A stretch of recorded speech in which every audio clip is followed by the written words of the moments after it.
Let's go to the questions of double taxation avoidance agreement. We have from this year onwards, May 22 onwards, हमने text book को और question book को split कर दिया है. Last year तक text book and question book दोनों एक ही थी. पूरा चैप्टर खत्म होता था, उसी में क्वेश्चंस होता था. और बच्चे बोलते हैं सर आप अलग से क्वेश्चन की बुक क्यों नहीं निकालते? सर दूसरे लोगों की तो बुक निकलती है, 300 क्वेश्चन है उनकी बुक में, तो हमारी प्रैक्टिस हो जाती है. हमको भी, आप भी एक बुक निकालो. बोला गधे मेरी पहले मेन टेक्स्ट बुक देख, उसमें 300 नहीं 400 क्वेश्चन है. अलग से बुक निकाल के ड्रामेबाजी करूं? ले किया, क्योंकि आजकल के बच्चे उसी तरीके से समझते हैं. तो उसी तरीके से समझाने के लिए मेरे को कितना करना था? Cut from the one word file and paste in the other word file. इतना किया, अलग से क्वेश्चन की बुक बन गई, which is more than people who are selling question books. Comedy हो रहा है इधर. Question and answer of DTAA are starting. I think page number 2 हो जाएगा ना अभी, क्योंकि लास्ट ईयर तक तो क्या है, पूरा इंट्रोडक्शन का चैप्टर था, फिर DTAA का चैप्टर था, फिर क्वेश्चन आंसर. इंट्रोडक्शन का chapter was only about tax rate, so there was no question answer. DTAA के questions are starting on page number 2. Check करिए, वेरीफाई कीजिए. तुमको पूछा मिला क्या बुक, तो हाँ बोलते हो. पेज नंबर पूछता हो तो तुम्हारे पास आंसर नहीं. हाँ तो पीडीएफ में भी पेज नंबर नहीं होता है. पीडीएफ में पेज नंबर 2. अब देखिए हम लोग कितने बड़े एक्सपर्ट बनना चाहेंगे. मेरा स्टाइल है, नए दिन, these are still early days, it's been only 4 or 5 days that we have started our class. मेरा एक सिस्टम है और मेरे सिस्टम को फॉलो करोगे ना तो आपका फायदा होगा. जैसे अगर हम कर रहे हैं question number 1 on page number 2, तो हम लोग ये नहीं बोलेंगे क्वेश्चन 1 पेज नंबर 2, हम बोलेंगे question 1 page number definitions. Page 10 को हम पेज 10 नहीं बोलेंगे, हम बोलेंगे एग्जेम्प्ट इनकम. क्वेश्चन अगर पेज 11 पे हुआ तो हम बोलेंगे page number charitable trust. Question अगर पेज नंबर 15 पे हुआ तो हम लोग बोलेंगे पेज नंबर सैलरी. क्वेश्चन अगर पेज नंबर 22 पे हुआ तो हम लोग बोलेंगे page number house property. Page number 28 पे हुआ तो हम लोग बोलेंगे page number PGBP. Page number 56 पे हुआ तो हम लोग बोलेंगे आईएफओएस. पेज नंबर 156 पे हुआ तो हम लोग बोलेंगे डिमांड नोटिस. पेज नंबर 144 पे हुआ तो हम लोग बोलेंगे बेस्ट जजमेंट असेसमेंट. हम लोग ये क्यों कर रहे पता है? व्हाई दिस ड्रामेबाजी? दिस इज नॉट ड्रामेबाजी. This is going to in your subconscious mind make you put the effort of learning. बताओ क्या ये सब क्या बोला मैं? ये सेक्शन नंबर है और मैं मजाक नहीं कर रहा हूं. It may appear funny because it is the first time. आने वाले दिनों में you are going to talk to me in this language. Challenge है. आप खुद बोलोगे सर पेज नंबर, अगर 144 है आप खुद बोलोगे sir page number demand notice. 147 है आप खुद बोलोगे सर पेज नंबर रीअसेसमेंट. आप खुद बोलोगे. देख लेना, मजाक नहीं कर रहा, देख लेना. सो DTAA का questions are starting on page number 2. तो हम बोलेंगे क्वेश्चन 1 पेज नंबर डेफिनेशंस. समझा क्या? सुनिए, पहली बार we are doing questions in class, correct है? हेलो. क्वेश्चंस करने का भी एक सिस्टम है जो इंट्रोडक्शन के लेक्चर में नहीं बताया, क्योंकि क्वेश्चन का इंट्रोडक्शन क्वेश्चंस में बताएंगे. क्वेश्चन करने का सिस्टम कुछ ऐसा है. फर्स्ट ऑफ ऑल, अगर बुक में 400 क्वेश्चन है तो 400 के सोल्यूशन भी है, एक्सेप्ट वो वॉल्यूम 3 जो आईपीसीसी पोर्शन है उसमें अनसॉल्व क्वेश्चंस है. अदरवाइज पहले वॉल्यूम 1 वॉल्यूम 2 में all questions are solved questions. Question है उसी के नीचे आंसर. जब हम लोग सम सॉल्व करते हैं, ह्यूमन नेचर है, स्टूडेंट की टेंडेंसी है, उसको बोलता हूं क्वेश्चन पढ़, वो पहले आंसर पढ़ता है. कंट्रोल नहीं अपने आप के ऊपर. While we are doing the sum, any student found reading the answer. मैं आज आपके घर पे आ रहा हूं, कप ऑफ टी, चाय पे चर्चा. चाय पीने के बाद मेरे को बहुत एनर्जी आती है. मेरा नशा है वो, बहुत एनर्जी आती है. और मेरी जितनी एनर्जी आएगी ना चाय पी के, आपके शरीर का एक एक हड्डी तोड़ दूंगा उधर आपके घर पे आके. इमेजिन कीजिए, आपके घर पे आके आपकी चाय पी के आपको ही मार रहा हूं, और वापस जाने के टाइम पे आपको कन्वेंस जो पेट्रोल का खर्चा है वो भी देना पड़ेगा. बहुत महंगा पड़ जाएगा. सस्ते में बात करें, nobody will read the answer while we. अगर आपका अपने आप पे कंट्रोल नहीं है तो या तो अपने हाथ से या किसी बुक से कैसे भी करके आंसर कवर कर लीजिए, ताकि आपको सिर्फ क्वेश्चन दिखाई दे, आंसर नहीं देखना है, आंसर बिल्कुल नहीं देखना है. We will focus only on the question, we will try to solve it on our own. Answers क्यों प्रिंटेड है? क्योंकि आप हैंड रिटन नोट्स पूरी की पूरी कॉपी करने में इतने मेहनत कर रहे हो, उतनी की उतनी मेहनत आपको सोल्यूशन कॉपी करने की जरूरत नहीं. क्वेश्चंस के सारे सोल्यूशंस टेक्स्ट बुक के अंदर ही दिए हुए.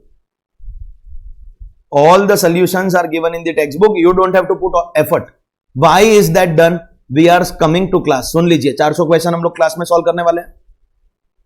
Not for the purpose of solving these questions, to develop a mind, a thought process. As a student, if I am solving a sum on DTAA, तो मेरे माइंड में क्रोनोलॉजी क्या होना चाहिए? पहला step, second step, third step, मेरे mind का thought process वो डिसाइड करने के लिए. Where can I go wrong, उस चीज के लिए. उसके लिए आपको और मुझे क्वेश्चन करने के टाइम पे एक दूसरे के साथ कम्युनिकेशन करना होगा. We need to have discussion with each other. हमको एक दूसरे से बातें करनी है, और अगर हमको एक दूसरे से बातें करनी है तो फिर आप राइटिंग, मैं इधर, आप भी लिख रहा है, आपको इंटरेस्ट ही नहीं है मैं क्या बोल रहा है, तो पूरा पर्पस डिफीट हो जाएगा क्वेश्चंस करने का क्लास में. We need highest level of interaction when we are doing questions. Keeping this in mind, the sums का solutions are given, so that your complete focus should be with me. Writing part मैं करूंगा, आपको खाली answers देने जो चीज मैं पूछूंगा. ये सिस्टम को हम लोग कंसिस्टेंटली अडॉप्ट करेंगे all throughout our syllabus. I think we are very clear about this. Lastly, पूरा income tax act by heart करके काफी एफर्ट ऑलरेडी लग चुका है, और पूरा 3-3 घंटा जब भी लेक्चर होता है तो मैं बड़बड़ करते रहता हूं. मेरा काम भी है, I get paid for it. Questions में मैं बड़बड़ नहीं करेगा. Any student of the class has to volunteer. what you are required to do, all you are required to do is, आपको वो बुक में से या पीडीएफ में से, अभी बहुत जल्दी आपको बुक, अभी क्या टेम्पररी रिक्वायरमेंट है ना क्लास में सम्स के लिए, for a temporary requirement the PDF has been given, books will be very soon given to you. somebody from class has to volunteer to read the question for the entire class by unmuting yourself. though you will read the question, कोई एक जन question read करेगा, बाद में पूरी class हम लोग मिलके सॉल्व करेंगे. अब आप वॉलंटियर, क्योंकि आपका थोड़ा सा प्रॉब्लम पहले दिन से देख रहा हूं, आपको मतलब नहीं है, मतलब तो जो भी बोले, मतलब आपको इंटरेस्ट का लेवल्स थोड़ा कम है. अब I don't know what is the reason. Final के बच्चे ऐसे नहीं करते, स्कूल के बच्चों की तरह बिहेव. लेकिन आप में से कोई वॉलंटियर कर रहा है तो बोलिए, नहीं तो फिर मैं दूसरे रास्ते ढूंढूंगा. Anybody willing to volunteer? Only आपको इतना करना है, क्वेश्चन 1 पेज 2 लिखा है, आपको क्वेश्चन रीड करना है, सॉल्विंग पार्ट मैं ही करने वाला हूं.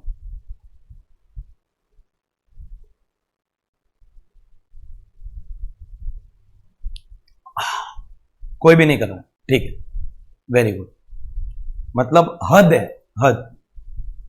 ओके, हाँ सुयोग, तेरे को करने के लिए पहले तेरा माइक बराबर करना पड़ेगा. तू जो बोलता है खाली तेरे को ही सुनाई देता है, तो कैसे करेंगे? ठीक है, if this is only what you are to do, तो ठीक है, मैं अभी आपसे बात करना, मैं कैमरा के साथ में बात कर करके, अब मेरे पास, मैं कभी कोई बुक नहीं रखता हूं, कुछ भी नहीं रखता हूं. Now I am going to waste your time. क्यों मालूम है? मैं अब अपने मोबाइल में सेंट मेल्स, क्योंकि मैंने मेल भेजा है ना नई बुक का, तो सेंट मेल में से मुझे पीडीएफ ढूंढ के निकालना पड़ेगा, उसको मैं ओपन करूंगा, तब तक आप लोग मेरा शक्ल देखो. ठीक है, वेस्ट योर टाइम.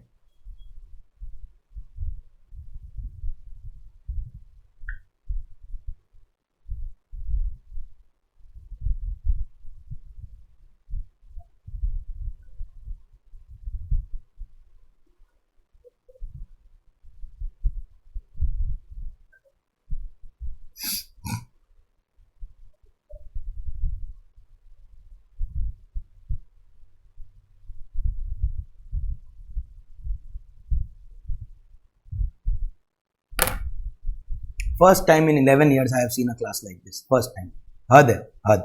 आज तक कभी मेरे को ऐसा नहीं देखने को मिला कि इतने बेशरम है कि क्वेश्चन पढ़ने का बोला लेकिन इंटरेस्ट नहीं. तो बाहर में जाओ, मेरे को क्या करना है. Question number 1 on page number 2 of the text book. Mister Rohit, a resident Indian, has derived the following incomes for the previous year relevant to the assessment year 22-23. Income from profession in India 4,94,000. Share of income from a partnership firm in country X. Tax paid in country X for this income in equivalent Indian rupees 8,000, the income amount is 40, मतलब 40,000 की income के ऊपर आपने 8,000 rupees का tax pay किया। If ever asked to convert into rate, it is not at all difficult. 40,000 के ऊपर 20% tax भरा है, that is the tax rate of that foreign country, accordingly you are getting 8,000 rupees. Commission income from a concern in country Y converted in Indian rupees 30,000, tax paid in country Y at 2%, मतलब इस बार 30,000 के ऊपर rate दिया। तो अब तक हमने जो यूनिलैटरल रिलीफ का एग्जांपल्स थियरी पढ़ने के टाइम पे किया, there was only one foreign country, therefore only one foreign rate. एक की जगह पे अगर दो फॉरेन कंट्री हुई, एक का डबल अनुराधा हुई, एक का डबल, अगर एक की जगह पे दो फॉरेन कंट्री हुई तो घबराने का नहीं, दोनों फॉरेन कंट्री है, दोनों का रेट दिया, घबराने का क्या बात है इसके अंदर। एक का 20% है, वो रुपीस में दिया लेकिन हमने रेट में कन्वर्ट किया, और एक का डायरेक्टली रेट दिया। And we also have interest from schedule bank on fix deposit 1,18,000. Mr. Rohit wishes to know whether he is eligible for any double taxation relief, and if so, its quantum. India does not have any double taxation avoidance agreement with countries X and Y. मतलब double taxation तो हुआ है because mister Rohit is a resident and he has foreign income. Foreign में वो incomes already tax हो गई है at 20% and 2% in the respective countries, and being a resident he has to pay tax on these incomes in India also. Means one thing is for sure, double taxation has arisen. Double taxation तो हुआ है, पक्के से हुआ। तो अगर double taxation हुआ है, एक काम करना, जाके ट्रीटी पढ़ और इसको ट्रीटी के हिसाब से relief they they. India does not have a double taxation avoidance agreement with the foreign country. और अगर इंडिया का वो फॉरेन कंट्री के साथ में DTAA नहीं है तो बायोलैटरल के हिसाब से तो नहीं मिल सकता। Question is asking is he eligible for any relief, bilateral तो नहीं मिलेगा। बायोलैटरल नहीं मिलता है तो फिर एक ही ऑप्शन बचता है, what is that only option left with us? Unilateral. And for the purpose of giving unilateral relief, there is only one thing that we are required to check. What is that?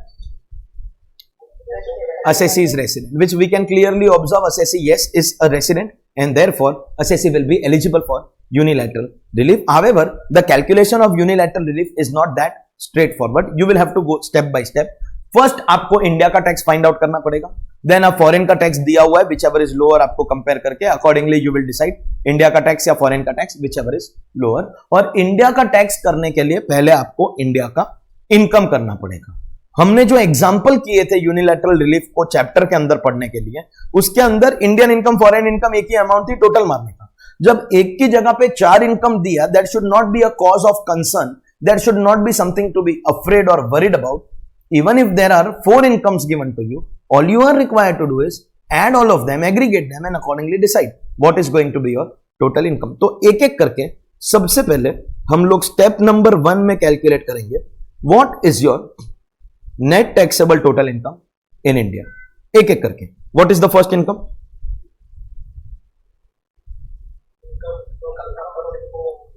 और country लिखते जाने का ताकि हमको पता रहे कि Indian income है कि फॉरेन इनकम है। 4,94,000। Second, income from country x, क्योंकि फॉरेन है तो उसका रेट भी स्पेसिफाई करने का 20%, 40,000।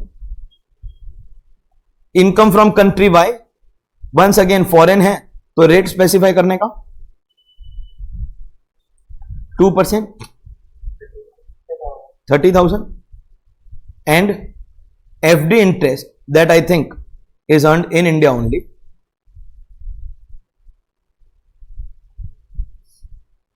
1,18,000. Accordingly, we get this person's directly NTTI, because if you observe carefully, this assessee this is not giving us any information about any kind of deduction, any kind of tax benefit, कुछ भी नहीं दिया। When nothing is given, we directly arrive at our NTTI. Our NTTI being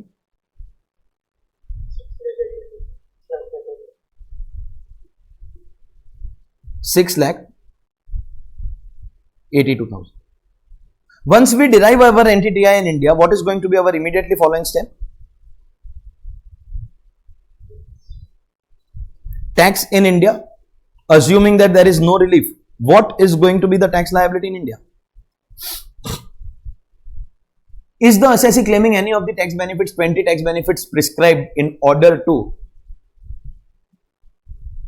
to be foregone in order to go in your new taxation regime? वो 20 में से कुछ भी ऐसा दिया नहीं.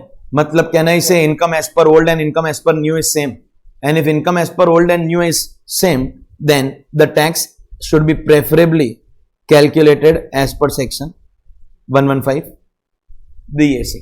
अगर कोई भी डिडक्शन की इंफॉर्मेशन दी होती तो हम लोग ओल्ड और न्यू दोनों करते, नहीं तो new beneficial.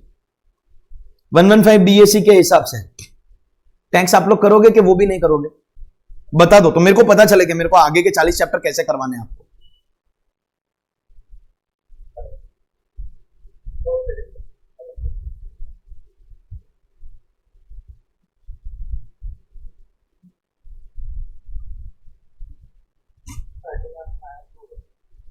$31,928. How did we get this? इस बार आप वो 1/12,500 गलती से मत कर देना. That's only for people having income exceeding old में 10 या न्यू में 15 क्रॉस होता तो 187,500 अप टू 5,12,500 और जो बाकी का 182 है that's in the next slab of 10%. So 18,200 plus 12,500 I think is giving 30,700. That's the basic tax. You add HEC, you get 31,928. And now that we have income and tax both, then it's very easy for us to calculate our step number 3. Mind you, unilateral relief after a point repetitive है because sum after sum, question after the question, same steps are going to continue. बार बार लगातार एक का एक step आपका continue होने वाला है. Step number 3 वो के वो चीज होने वाली है हर सम में, और इतना परफेक्ट हो जाएगा कि ये 6 मार्क तो अपना मिनिमम गारंटी हो ही जाएगा. स्टेप नंबर 3 के अंदर we are going to find out average rate of tax 2 decimals. 31,928 divide by 6,82,000 into 100 2 decimals. What is the average rate of tax in India? 4.68%. 4.68%. And this will be compared with what?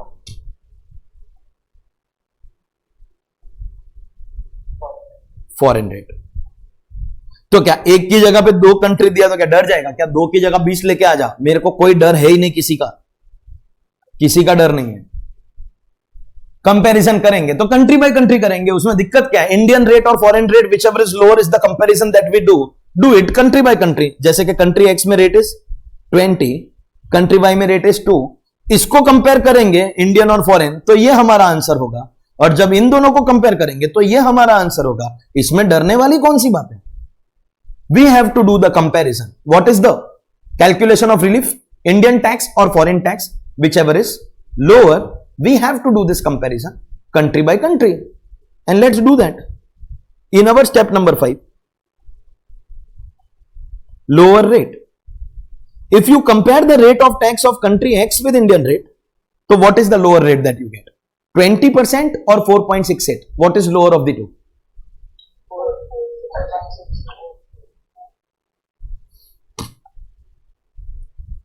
And अगर country Y की बात करें तो 2% और 4.68?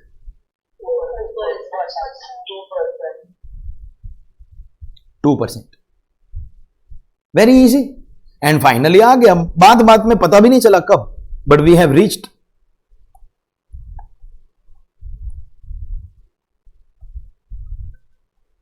Relief under section 91. Of course country by country मिलेगा.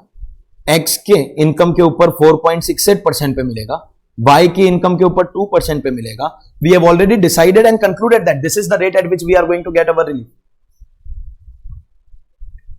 Now tell me, country X के अंदर कितनी इनकम है जिसके ऊपर 4.68% का रिलीफ मिलेगा? 40,000. एंड कंट्री वाई के अंदर कितनी इनकम है जिस पे 2% रिलीफ मिलेगा? 30,000. Accordingly, we will get our 2 relief amounts of country X and country Y respectively, 40 into 4.68 and 30 into 2.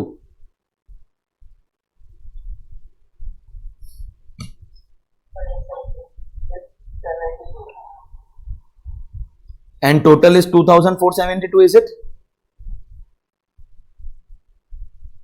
That becomes our relief under section 91. Question ने क्या पूछा था हमसे? Is the assessee eligible for any relief? हमने बोल दिया treaty नहीं है तो बायलैटरल नहीं मिलेगा, बट रेसिडेंट है तो यूनिलैटरल मिलेगा. And if so what is the quantum? we have done that also. If this was an exam, you stop here. But this is a classroom, and thus let us be a little advanced. We should all know that if at all asked, how will you calculate your final tax? अगर पूछा तो, इधर नहीं पूछा है, नहीं करना है, let's be clear, here we don't have to do it. अगर पूछा तो फाइनल टैक्स कैसे करोगे? 31,928 इज योर टैक्स. उसमें से you will take relief of 2472, जो भी आपको अमाउंट मिल रहा है. I am not even interested in that amount, that you can calculate using your calculator. This will be your final tax liability. Of course, after this you can take credit of all your prepaid taxes also. And then of course हमको ये भी पता है that tax liability and income both amounts are always taken to the nearest multiple of 10. That concept also we are aware of. It is always taken to the nearest multiple of 10. तो वो भी हमको करना है. अगर हम लोग final amount करते हैं तो हम लोग नियरेस्ट मल्टीपल ऑफ 10 भी करते हैं. In the printed solution in the text book I have done everything for you. That was our question number 1. Are you following what is happening?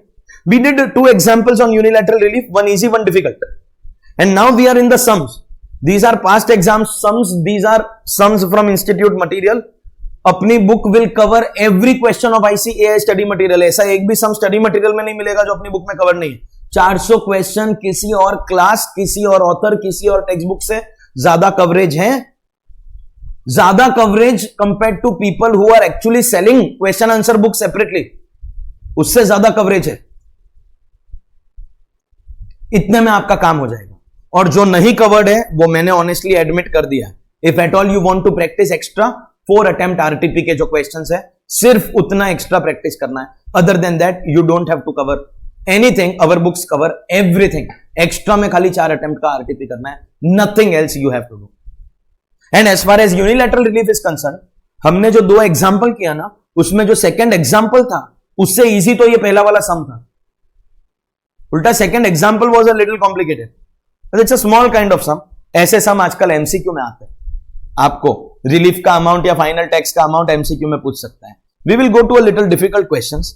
We are now going to question number 2, page number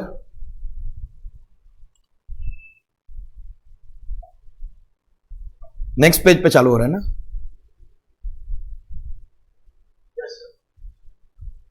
ठीक है. I am reading the question because you all are not interested.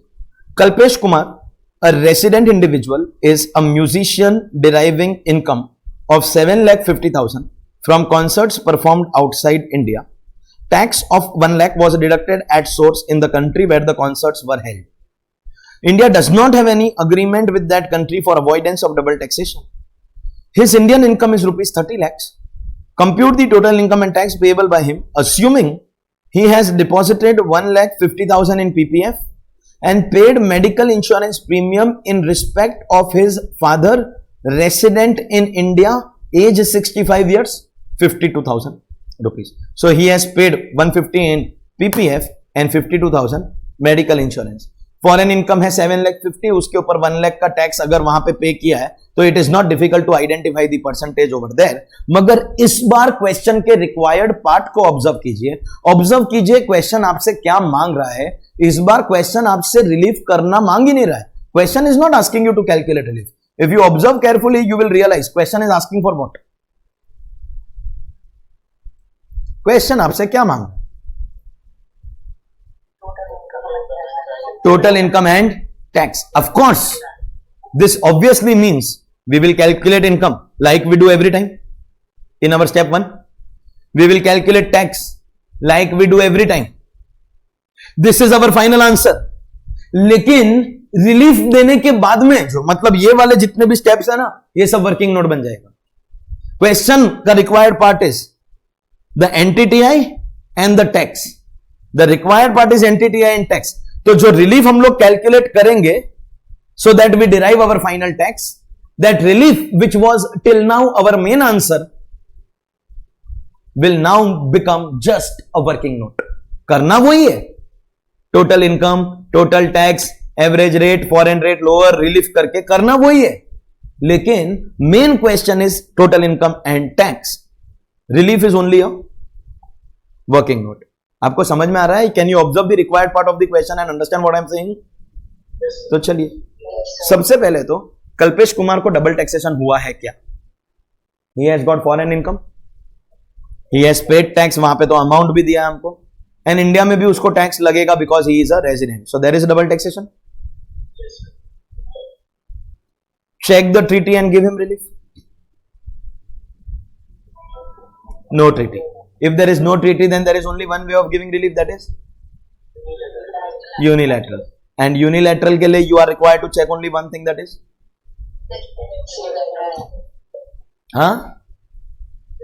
resident.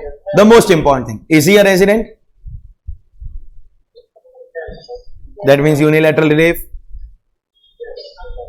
मिल जाएगा. उसका system क्या होगा calculation का? सबसे पहले step number 1 में we are going to calculate NTTI. What is the Indian income?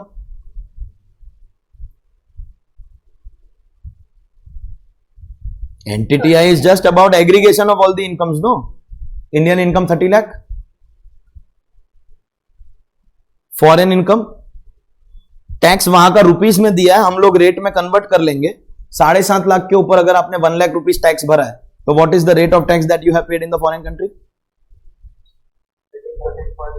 13.33. Income is 750. This time, when I take this total, observe carefully. Observe very carefully. इस total 37,50,000 को मैं नटी नहीं बोल रहा हूं, मैं गटी बोल रहा हूं. I am not calling it nutty. This is the gati. Gati means gross total income. Because whenever an assessee is eligible for deduction, then the income is post deduction NTTI. That's the income on which we calculate tax. The gross total income is just the total of all your incomes, not the income on which tax is payable. This assessee is eligible for Chapter 6A deductions. All those who have overconfidence कि यार ये सब तो हमने IPCC में पढ़ा है. By the way, हमने जब यूनिलैटरल रिलीफ का सेकंड एग्जांपल किया और उसमें 80 QQB रॉयल्टी इनकम का 3 लाख का डिडक्शन मैंने आपको पढ़ाया नहीं, मैंने आपको बताया that there is a section 80 QQB under which 3 lakh का डिडक्शन मिलता है. How many students of the class were aware of the 3 lakh का 80 QQB रॉयल्टी का deduction? Any student who was aware of that?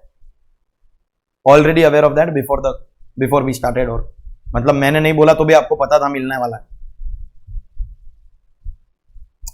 तब तो एक बात क्लियर हो गई कि आईपीसीसी वाला पोर्शन मैं तो अंडर ऑल सर्कमस्टेंसेस करने ही वाला हूं. लास्ट में जाके सबको लग रहा है बोरिंग है और एक बच्चा भी रह गया तो करने वाला हूं. और वो लास्ट वाला बच्चा भी नहीं रहा, मान लीजिए उसको भी लगता है सर क्या सर इतना इजी वाला आईपीसीसी पोर्शन हम फाइनल वाले करेंगे, हमारा कोई इज्जत नहीं है क्या? वो लास्ट वाला बच्चा भी नहीं रहेगा तो भी मेरी रिकॉर्डिंग के लिए मैं करूंगा, मैं करने तो वाला ही हूं. आपको आना है तो आपकी मर्जी, नहीं आना है तो आपको मर्जी. लेकिन एक चीज समझ में आ गई, 80 QQ भी नहीं पता मतलब it is better not to be over confident, क्योंकि there are sections of deductions which you don't know. Now you must be wondering सब डिडक्शंस मान लो हमको नहीं भी आता है तो क्या फर्क पड़ता है? डिडक्शंस के चैप्टर के ऊपर क्वेश्चंस आने का क्या प्रोबेबिलिटी है? डिडक्शंस के चैप्टर के ऊपर क्वेश्चन आने का 0 प्रोबेबिलिटी. और सुनना है कुछ, लेकिन क्या आपको यह समझ में आता है कि डिडक्शन के चैप्टर के बिना आप DTAA का सम का आंसर नहीं दे पाओगे? वो समझ में आता है आपको? This is direct tax dear students, this is direct tax. Standard costing में अगर आपको मार्जिनल नहीं आता है और मार्जिनल में अगर आपको स्टैंडर्ड नहीं आता है तो चलता है, एक चैप्टर अटेंड किया दूसरा कोई लेना देना ही नहीं. डिविडेंड पॉलिसी में पोर्टफोलियो मैनेजमेंट नहीं आता है, पोर्टफोलियो मैनेजमेंट में मर्जर्स एंड एक्विजिशन नहीं आता है, मर्जर्स एंड एक्विजिशन में आपको वैल्यूएशन ऑफ बॉन्ड्स नहीं आता है. It's okay because they are all independent chapters, कोई एक दूसरे से लेना देना नहीं. In direct tax it is everything और nothing, because right in front of you इतना तो क्लियर है, any student not having knowledge of chapter 6A deduction will not get the answer of NTTI. आपको क्या पता अभी इसमें पीपीएफ दिया है, मेडिकल इंश्योरेंस दिया, 2 दिया. Which of them is allowed, which of them is not allowed? If allowed, then how much is allowed? All that is given in which chapter? Deductions. Even if we are solving this sum, it is on an assumption that हमको deductions आता है और हमने आपको amount बता दिया कि इतना deduction मिलेगा. लेकिन explanation of the sections will happen only when we do deductions का chapter. I think this much is enough to make you understand that you have to take everything seriously. It is everything or nothing. समझा ना? तो चलिए. तो अब मैं इसके detail में नहीं जाऊंगा because one fine day I only have to cover that chapter deductions with you. Question has given us information about two things. First, assessee has contributed money to PPF. Whenever we contribute money in PPF, there is a section ATC, and it's not just one contribution. A long list of contributions, all your life insurance premiums, your provident fund contributions. Provident fund includes salaried employees का recognized provident fund जो होता है वो भी होता है. Non salaried employees का जो public provident fund होता है, those who are not working for salary, मतलब business profession वाले, उनका जो public provident fund होता है वो भी होता है. Superannuation fund होता है वो भी होता है. आपके बच्चों को अगर आप स्कूल भेज रहे हो तो उसका tuition fees up to maximum of 2 children. Listen. True or false? As per income tax, you are allowed to have maximum 2 children.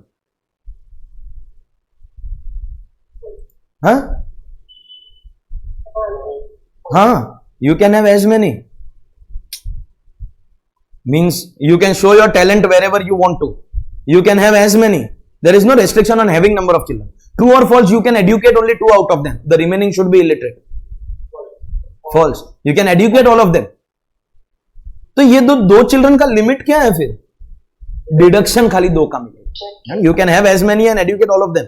Deduction you'll get for maximum 2 children. अगर आपने होम लोन लिया है और होम लोन का repayment करते हैं तो अवर EMI has got interest component and principal component. The interest component is allowed under house property chapter against our house property income. Principal component का 80C में मिलता है. 80C is not just one deduction. 25-30 अलग अलग type के contribution total एक section में. And it is so stupid that total मिला के एक लिमिट है. PPF is just one of them. Total का लिमिट 1.5 लाख रुपया है. Maximum deduction total, individually 1.5 lakh नहीं, टोटल आपको 1.5 लाख. और गधेड़ा न्यू रेजिम में वो भी ले लिया, तुमको मिलता ही 1.5 लाख था, वो भी छीन लिया तुमसे. 1.5 लाख रुपए का 80C का. And by the way, I think in this question coincidentally the amount contributed by assessee is also 150, which is can we say within the maximum limit. आज इस क्वेश्चन में 1.5 की जगह 2.5 लाख कंट्रीब्यूट किया होता तो we would have said कि maximum 1.5 मिलेगा, उससे ज्यादा नहीं मिलेगा.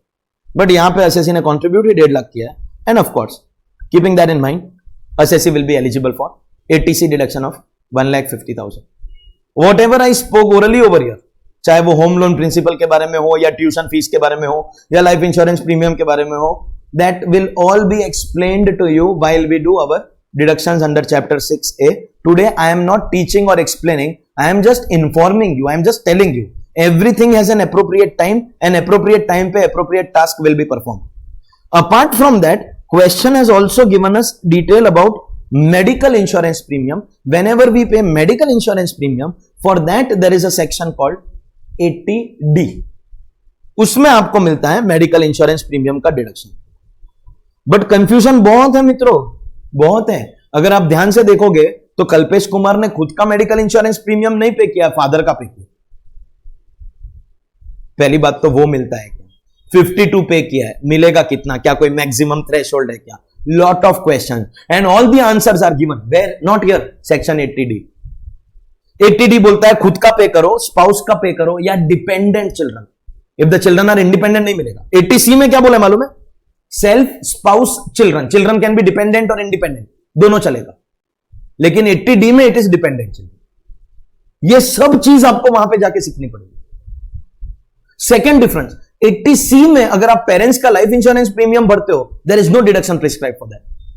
80C में parents are not covered, but 80D में पेरेंट्स के लिए अगर आप मेडिकल इंश्योरेंस भरते हो तो वो कवर्ड है. Every section has got customised rules and you have to go and read every individual section to understand कौन से में किसका मिलेगा. यहां पे कल्पेश कुमार ने अपने पिताजी के लिए भरा है. पिताजी, parents is covered in 80D. That means first question, is Kalpesh Kumar going to be eligible for the deduction paid for father?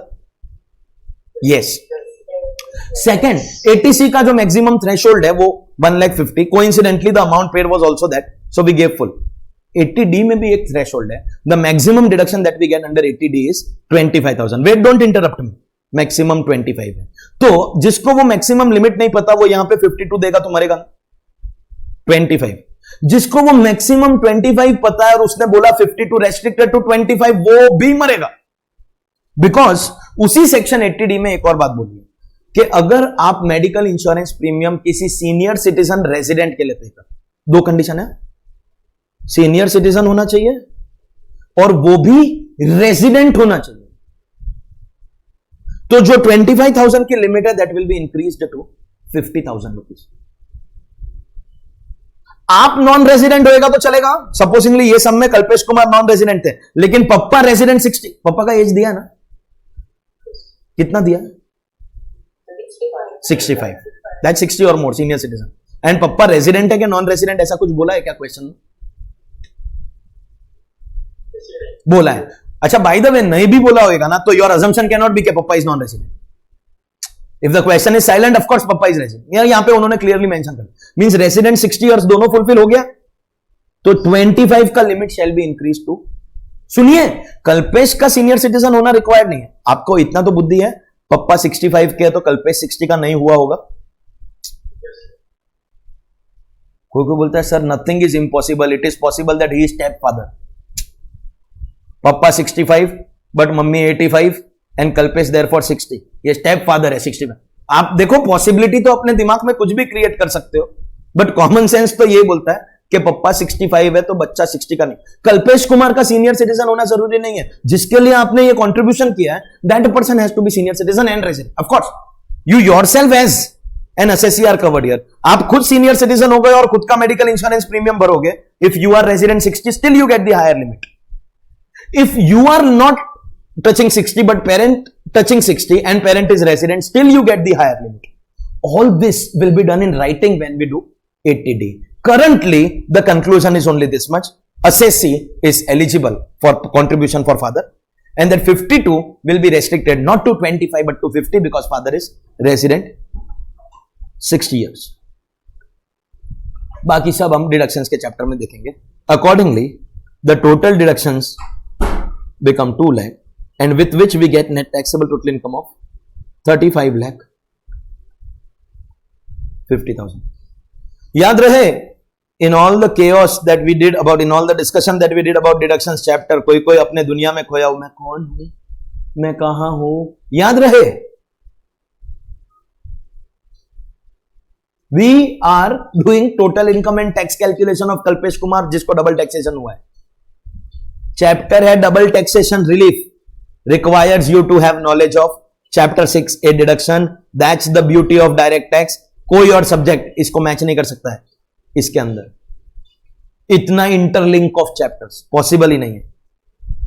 That is what distinguishes taxation from everything else. चलिए, तो स्टेप 2 में हम लोग calculate करेंगे tax. Now listen listen, वैसे तो आपका दिमाग बोलेगा सर 35-50 के ऊपर टैक्स करो, बट 35-50 के ऊपर टैक्स नहीं करेंगे। Now you don't disappoint me, I believe that you have common sense to understand. We can not calculate 1 tax, we will have to calculate 2 tax. कौन सा 2? Old and new. 35-50 के ऊपर कौन सा वाला होगा? नॉर्मल ऑन 35-50 होगा, ओल्ड वाला। एंड एज पर 115 बीएसी किस पे होगा? क्या 20 में से कोई भी टैक्स बेनिफिट छोड़ा है या लिया है जिसको छोड़ना पड़ेगा? If not anything else, at least chapter 6 से तो हमको क्लियरली दिख रहा है ना। सो 115 BAC will be calculated on 37,50,000। जब टैक्स बेनिफिट्स लेते हैं तब दोनों कैलकुलेट करना पड़ता है, जब नहीं लेते हैं तो हम लोग डायरेक्टली ओल्ड किया, जैसे रोहित का किया था ना क्वेश्चन 1 के अंदर। When we take the tax benefits we will have to calculate on both. So please calculate on both. 30 seconds for both please.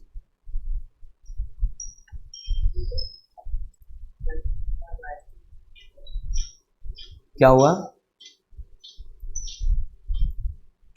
Old वाला बोला कि न्यू वाला बोला? कितना बोला?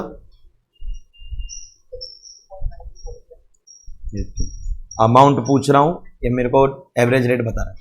अमाउंट पूछ रहा हूं, खाली सीटी बज रहा है। दैट्स द ओल्ड वाला। एंड न्यू वाला? 8,97,000। अपेरेंटली न्यू वाला लोअर आ रहा है, तो shall be continue only the new वाला एंड स्टॉप द ओल्ड वाला। ना, फिलहाल तो नहीं होगा, अभी तो नहीं होगा, आगे हम लोग देखेंगे। Now we can not stop our tax calculation here because this, देखिए अब तक हमने डीटीडब्ल्यूए चैप्टर का तो कुछ यूज भी नहीं किया, ये तो इंट्रोडक्शन का चैप्टर या डिडक्शंस का चैप्टर वो डिस्कस हो रहा था, अब डीटीडब्ल्यूए को यूज करेंगे। We are going to calculate relief under section 91 because the assessee is resident eligible for that unilateral relief। और रिलीफ करने के लिए जो स्टेप्स होते हैं, step number 1 total income, step number 2 tax, वो पागल की तरह करते मत बैठना, वो अगर आप ऊपर देखोगे तो ऑलरेडी हो गया है, डायरेक्टली किससे चालू करोगे? Average rate of tax. Average rate of tax normal के हिसाब से 9,12,600 divide by 35,50 into 100, how much do you get?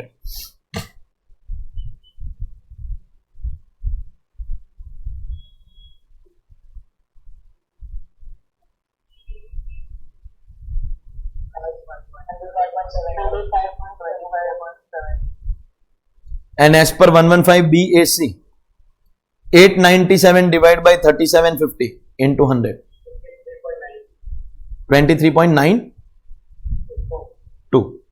and this will be compared with your foreign rate। I think this time foreign की एक ही income है ना, 13.33, and therefore अगर हम लोग लोअर चूज करेंगे तो चाहे आप नॉर्मल के हिसाब से ले लीजिए, चाहे आप 115 BAC के हिसाब से ले लीजिए, डू यू रियलाइज दोनों के हिसाब से लोअर इज कमिंग टू 13.33%, दोनों के हिसाब से lower is coming to 13.33%।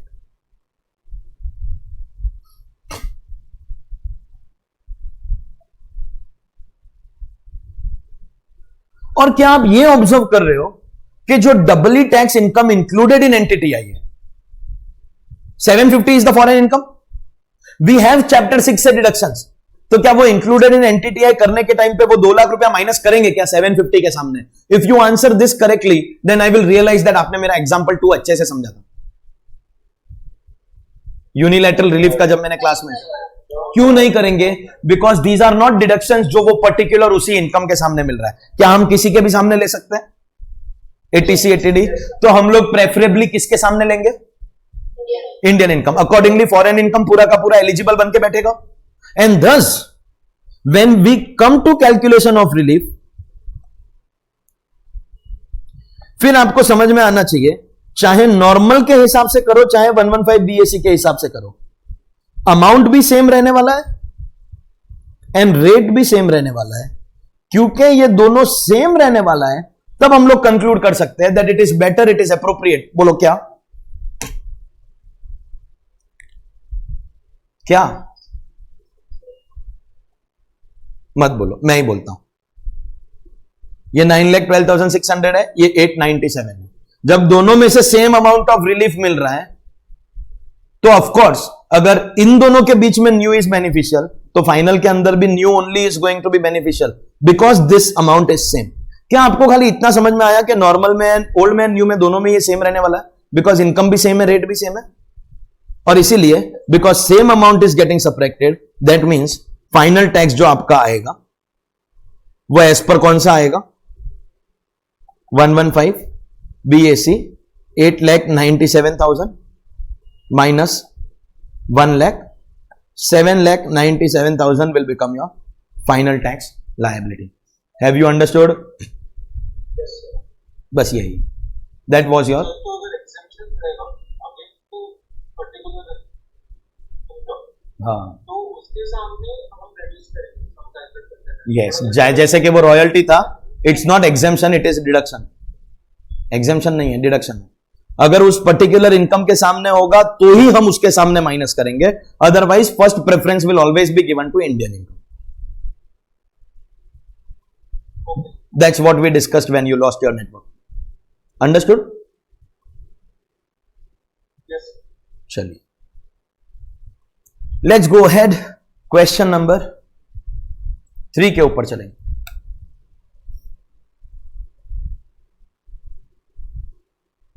Question number 3 is, I think, on page number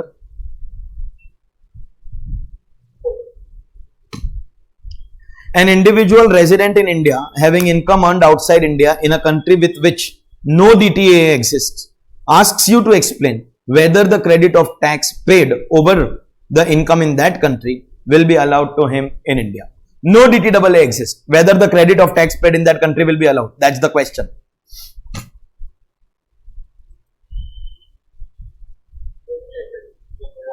tax credit method के हिसाब से जो बायोलैटरल रिलीफ मिलता है वो तो नहीं मिलेगा, बिकॉज वो सिर्फ ट्रीटी होती है तो मिलता है. फिर भी because the individual is a resident तो उसको at least unilateral relief under section 91 मिल जाएगा. This is still a question on unilateral only. खाली इसको थियरी में पूछा है फॉर एक्सप्लेनेशन पर्पसेस. अगर आप कोई छोटा न्यूमेरिकल एग्जांपल भी लेना चाहो तो ले सकते हो. Absolutely no harm. Question number 4. The Income Tax Act 1961 provides for taxation of a certain income earned by Mr. X. However, the DTAA which applies to X excludes such income from the purview of tax. Is Mr. X liable to pay tax on the income earned by him? Discuss. Act बोलता है taxable. Act बोलता है taxable. Treaty बोलता है don't pay tax. Then do you have to pay tax? If you give me the correct answer here, मैं आपको आधा mark भी नहीं दूंगा, पाव मार्क दूंगा, 1/4 mark. This is a ridiculously easy question. Taxable as per the act. Treaty बोलता है don't pay tax. So do you have to pay tax then?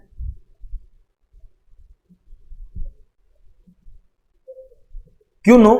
क्योंकि ट्रीटी बनाया ही उसके लिए. तुझे डबल टैक्सेशन हो रहा होगा ना, इसलिए रिलीफ देने के लिए ट्रीटी बनाया. दैट मींस ट्रीटी बोल रहा है that you don't have to pay tax, क्योंकि मे बी आपको फॉरेन टैक्स की वजह से या तो आपका टैक्स क्रेडिट या टैक्स एग्जेम्पशन मेथड है. Treaty is giving you tax exemption. That means क्या आप टैक्स भरोगे? नहीं. एक्ट बोल रहा है टैक्सेबल, ट्रीटी बोल रहा है not taxable. We will not pay tax because treaty उसी के लिए. In fact dear students, had it been the other way round, had it been the other way round, act के हिसाब से एग्जेम्प्ट होता और ट्रीटी के हिसाब से टैक्सेबल होता तो शायद क्वेश्चन में फिर भी थोड़ा दम होता. एक्ट के हिसाब से एग्जेम्प्ट, ट्रीटी के हिसाब से टैक्सेबल. तो क्या आप टैक्स भरते क्या? तो भी नहीं भरते. Why? Whichever is beneficial. Act और treaty whichever is beneficial. तो फिर भी क्वेश्चन में थोड़ा दम होता. But this is a ridiculous question. Question number 5. ये 4 था ना? 5.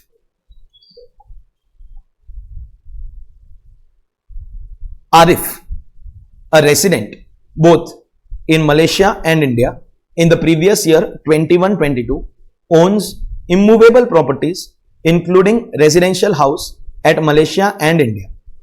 He has earned income of 50 lakhs from rubber estates in Malaysia during the financial year 21-22. He also sold some property in Malaysia, resulting in a short-term capital gain of 10 lakh during the year. Arif has no permanent establishment of business in India. However, he has derived a rental income of 6 lakhs from property let out in India, and he has a house in Lucknow where he stays during his visits to India. The Article 4 of the Double Taxation Avoidance Agreement between India and Malaysia provides that where an individual is a resident of both the contracting states, then he shall be deemed to be the resident of that contracting state in which he has a permanent home available to him.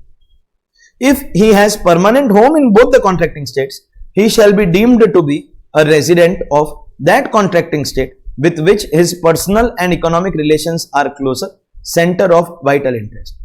You are required to state with reasons whether the business income of Arif arising in Malaysia and the capital gains in respect of sale of property situated in Malaysia will be taxable in India.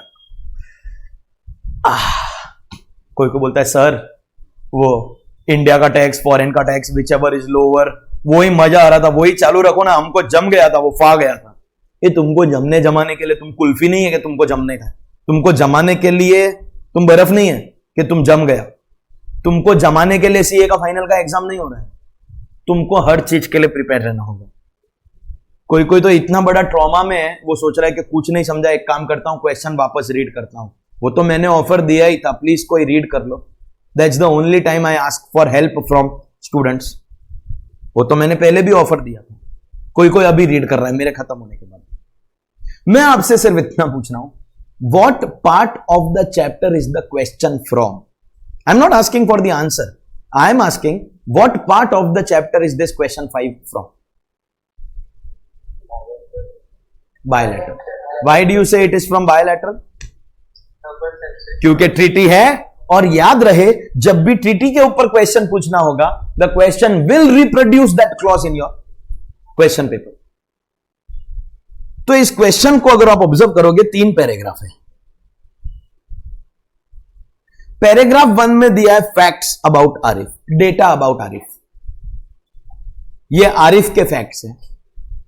आप अगर आरिफ की जगह के ऊपर होगे तो change हो सकता है. Facts are something that can change, that will change from assessee to assessee. Paragraph 1 is details about Arif. वो कहां का रेजिडेंट है, उसने कहां कमाया, etcetera etcetera. That's paragraph 1. Paragraph 2 is the treaty. वो वहां से चालू होता है. The article 4 between India and Malaysia. That's the law. And remember, facts can change. How you do business, how you do your transaction can change from person to person. Law will remain same for everyone.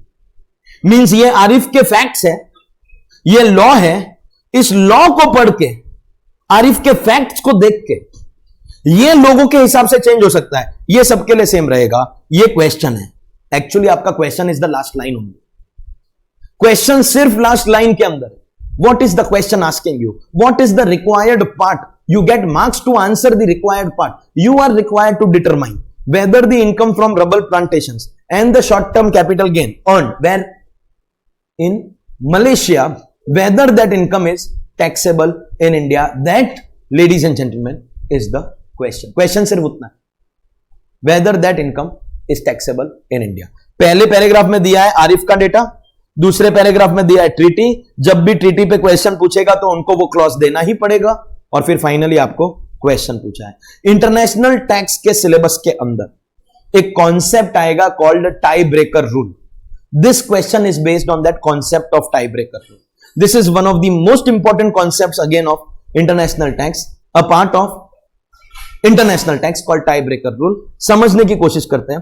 पहला paragraph के अंदर आरिफ का data दिया. क्या क्या data दिया? Arif has got relations with 2 countries. Which 2 countries? India and Malaysia. Question चालू होते से ही हमको बोल दिया that Arif is a resident in both countries. मैं अपने मन से नहीं बोल रहा हूं. क्वेश्चन के अंदर आरिफ के बारे में जो डेटा दिया है वो बता रहा हूं. आरिफ की जगह पे मैं होऊंगा, मेरी जगह पे शिवम होएगा, शिवम की जगह पे हार्दिक होएगा, कोई भी होएगा, डेटा चेंज होएगा. Data is going to change from assessee to assessee because these are facts. What will remain same for all of us? The treaty, the law, that's same. Facts are going to change. पहला fact, दोनों country में resident है. दूसरा fact, दोनों country में इसका घर है, दिया है ना. एंड तीसरे में आपको इनकम दिया. मलेशिया में you have got rubber plantations का पीजीबी आई थिंक 50 लाख रुपया and short term capital gain 10 lakh. और आई थिंक इंडिया में खाली आपको रेंटल इनकम दिया है 6 lakh. This is the data given to us about Arif. Verify the facts. Is the fact given about Arif correctly mentioned by us? And one last time I am telling you, Arif की जगह पे मनोज होता तो शायद data change हो जाता. Same होता है ट्रीटी. अब ऐसे सर्कमस्टेंस बहुत ही डिफिकल्ट एंड डेंजरस सर्कमस्टेंस. आप तो खाली बस कॉपी कैट कॉपी करने में लगा हुआ है, आपको इस सर्कमस्टेंस का डेंजर नहीं समझ में आ रहा. India has got rules to make somebody a resident in India. Likewise हर कंट्री के डोमेस्टिक टैक्स लॉ में रूल होगा ना कि कोई भी पर्सन टैक्स रेसिडेंट कैसे बनेगा. इतना दिन रहेगा तो रेसिडेंट, इतना दिन रहेगा तो resident. Is it possible that एक असेसी एक से ज्यादा कंट्री में रेसिडेंट बन रहा है? Is it possible? क्या आरिफ एक्चुअली बन रहा है? ही is a resident in both countries.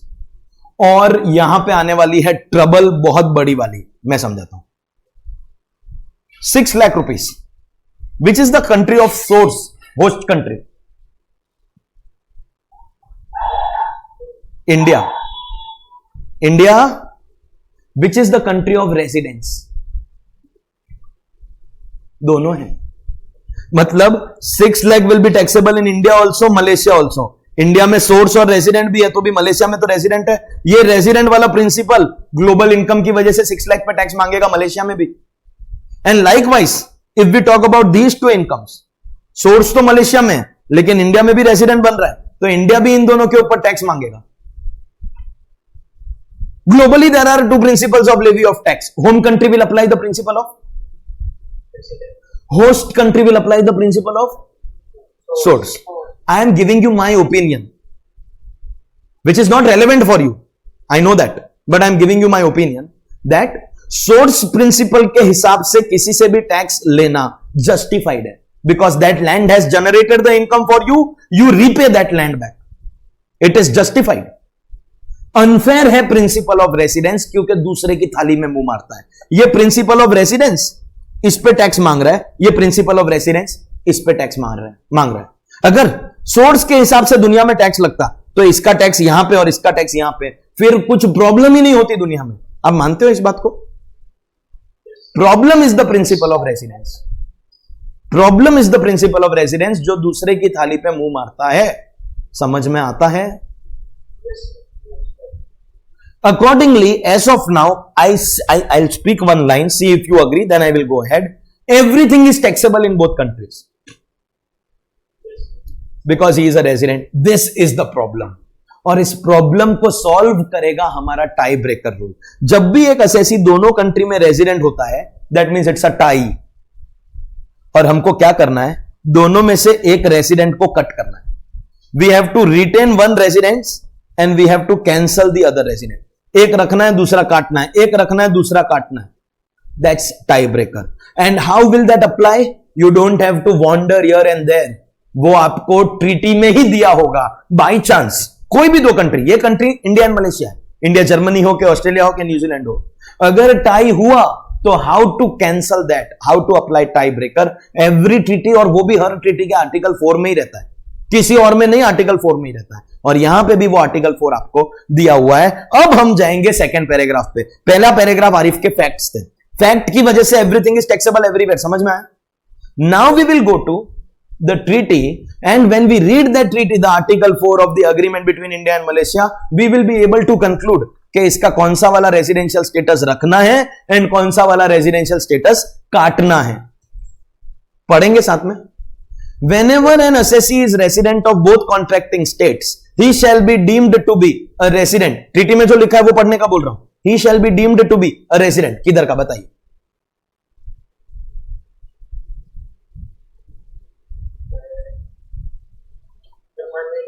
Permanent home. First of all, is he having residence in both countries? Yes. That means tie breaker वाला पैराग्राफ अप्लाई करेंगे क्या नहीं करेंगे? करेंगे। जब टाई ब्रेकर वाला पैराग्राफ अप्लाई किया टाई ब्रेकर वाला पैराग्राफ, तो हम पढ़ना चालू किए, तो हमको क्या चेक करना है? Where does he have permanent home? That's the first line given. When we went and checked where he has permanent home, that has not solved our problem, that has increased our problem. बोलो how? Permanent home दोनों जगह पे है, घबराने का जरूरत नहीं है, क्योंकि अगर परमानेंट होम दोनों जगह पे है तो वो ही आर्टिकल 4 ऑफ टाई ब्रेकर आपको और डेटा देगा, और उसने दिया है। आगे पढ़ो। परमानेंट होम दोनों जगह पे है तो आगे पढ़ना पड़ेगा ना। If he has permanent home in both contracting states, then what will you check?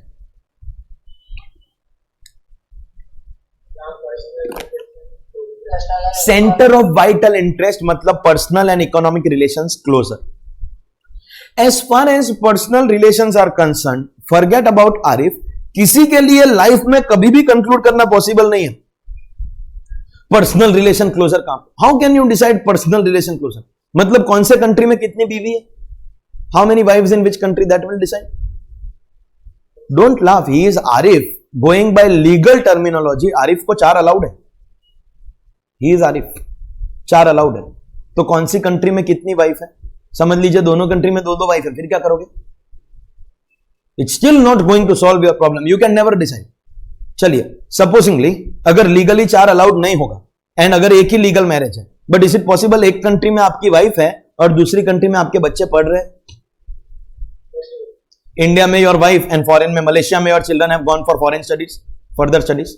Whom are you closer to, wife or children? Sir बिना एक्सपीरियंस वाले सवाल मत पूछा करो, हमको जो चीज का एक्सपीरियंस नहीं है वो हम कैसा आंसर करेगा। अनिल जी बताओ ना यार please, whom are you closer to? Very difficult question to decide. Both sides to be important. Both are Very important.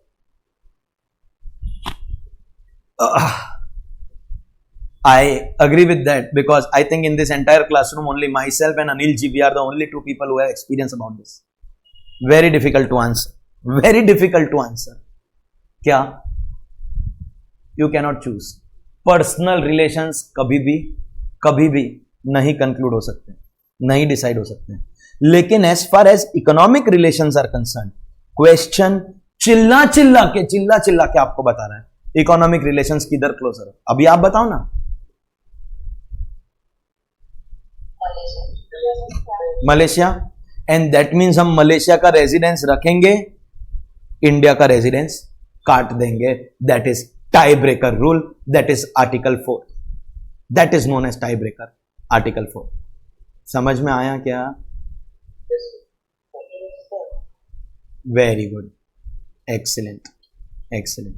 तो ladies and gentleman, finally we are in a position that we can answer the question. अगर आप question के required part को answer करो तो question ने क्या पूछा है? Whether the income from rubber plantation and short term capital gain, whether they are taxable in India. That is what the question is asking you. Whether the income from rubber plantations and the short term capital gain, whether this is going to be taxable in India. That is what the question is asking you. Yes or no? अब एक बात बताइए, इन incomes का source कहां है? वो तो हमेशा ही मलेशिया था। सोर्स कभी भी इनकम का होता है और रेसिडेंशियल स्टेटस असेसी का होता है। समझ में आता है क्या बोला? सोर्स इनकम का होगा, स्टेटस असेसी का होगा। असेसी का रेसिडेंस कहां पर है? ये तो कट गया। मींस रेसिडेंस एंड सोर्स दोनों किधर हो गया? एंड देयरफॉर इन इनकम्स के ऊपर इंडिया में टैक्स लगेगा क्या का answer now we have after we applied tie breaker, whether these incomes will be taxable in India. What is your conclusion? नहीं, सुनिए, क्वेश्चन ने इसके बारे में आपसे पूछा ही नहीं। यू नो भाई, इसका रेसिडेंस मलेशिया में है क्योंकि इंडिया का तो कट गया है और सोर्स इंडिया में है। तो इस इनकम के बारे में आंसर देने के लिए the question has to give us more data from the treaty. इसका तो क्लियर है कि दोनों इंडिया में है, रेसिडेंस एंड सोर्स। इंडिया का रेसिडेंस कटने के बाद दोनों मलेशिया में है, sorry, residence and source India का रेसिडेंस कटने के बाद। So this is something that you can answer and therefore question has asked you only this. If they have to ask you a question on this, they have to give you more data. Have they given you any more data? तो rent के बारे में उन्होंने पूछा भी नहीं है because residence is in Malaysia, source is in India. Rent के बारे में डेटा नहीं दिया है तो पूछा भी नहीं है। रेंट वाले पार्ट को इग्नोर कीजिए। Observe the required part, last line of the question. Last line of the question आपसे सिर्फ क्या पूछ रहा है? कितना पूछ रहा है?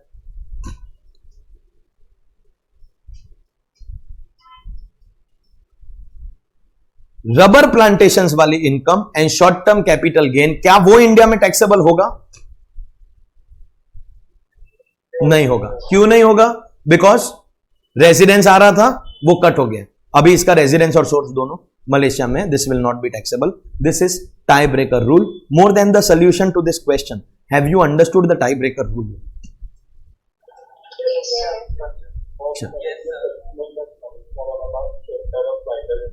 हाँ, सेंटर ऑफ वाइटल इंटरेस्ट का मीनिंग ही वही है, पर्सनल एंड इकोनॉमिक रिलेशंस आपके क्लोज। मतलब वो ब्रैकेट में इसलिए लिखा है बिकॉज जहां पे आपका personal and economic relation closer होता है ना, उसी को बोलते हैं आपका सेंटर ऑफ वाइटल इंटरेस्ट। और वही मैं आपको बता रहा था कि पर्सनल रिलेशन कहां पे क्लोजर है, it is never possible to determine with all the jokes apart. Spouse या चिल्ड्रन कभी नहीं पता कर सकते कि पर्सनल रिलेशंस किसी के भी कहां पे क्लोजर है, बट इकोनॉमिक रिलेशंस तो क्लियरली दिख रहा है। Where does he have more income? And वो भी it's almost 10 times of the Indian income. That means his economic relations are definitely closer in Malaysia. That is his centre of vital interest. जहां पे closure होता है वो हमारा centre of vital interest. समझा? चलिए इसी, हाँ,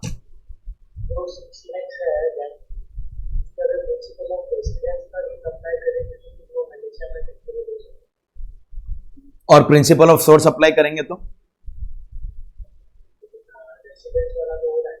सोर्स भी तो हो रहा है ना। इस इनकम के लिए दोनों मलेशिया में हो गया, सोर्स एंड रेसिडेंस। तो इसका पक्का आंसर क्या होगा? Taxable in Malaysia, not taxable in India. चलिए, इस इनकम के ऊपर residence Malaysia, source India, means both countries are involve. So as per treaty one country will take tax, other will leave.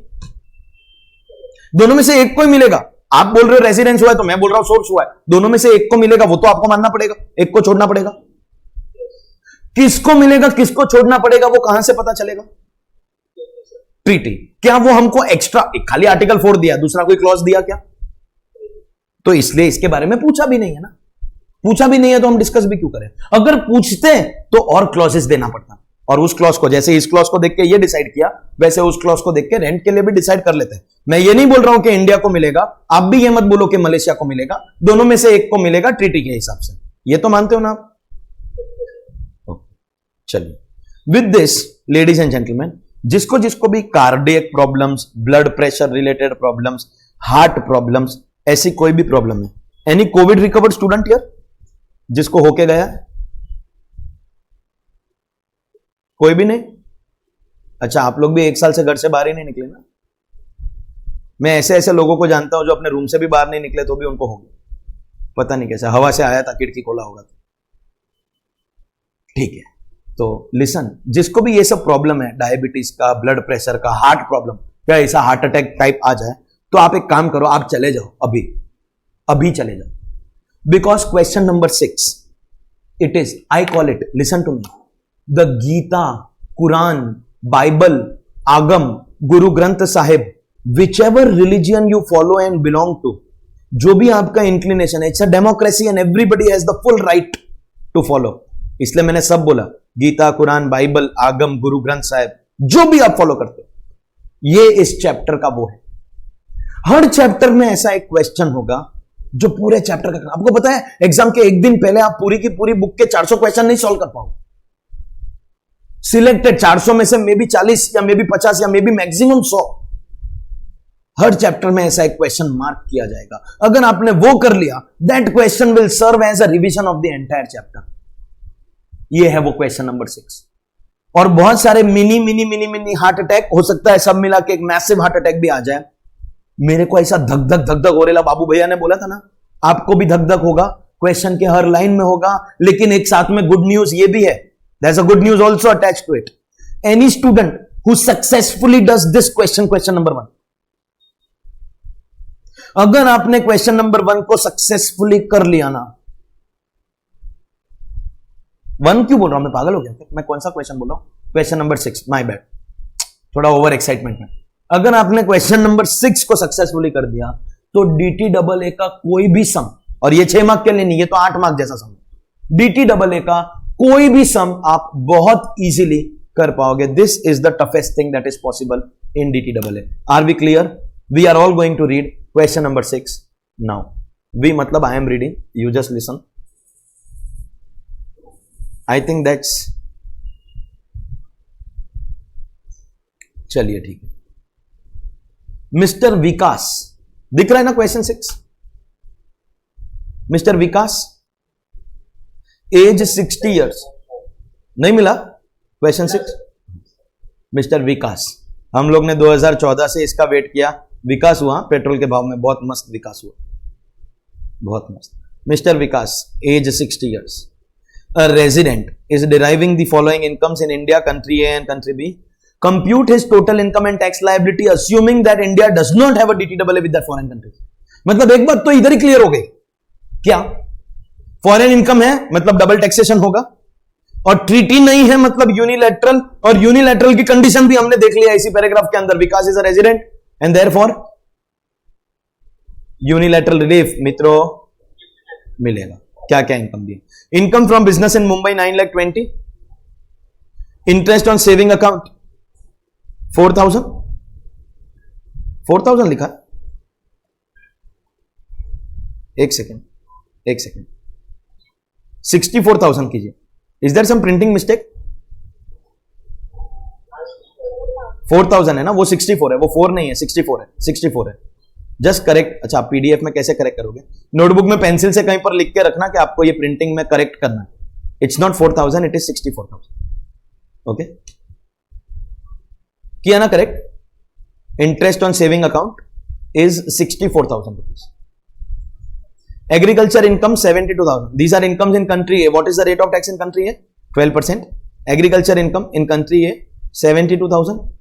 Royalty income gross 8 lakh and expenses for earning royalty income 70. Whenever we earn any income, there are always going to be expenses incurred for the purpose of earning income. तो 8 lakh rupees का income earn करने के लिए 70,000 is the expense income. Likewise, we have got incomes in country B. What is the tax rate in country B? 23%. Dividend income 2,25,000. Rent from a house in country B 3,30,000. And municipal taxes paid for the above house 10,000. बस कोई को बोलता बस इतना ही question? हाँ इतना, आगे answer दिया, पढ़ेगा घर पे आके मारेगा, पहले बोल रहा है, आगे आंसर दिया, हो गया। एक करेक्शन करना था, वो इंटरेस्ट इनकम 4 का 64 करेक्शन हो गया।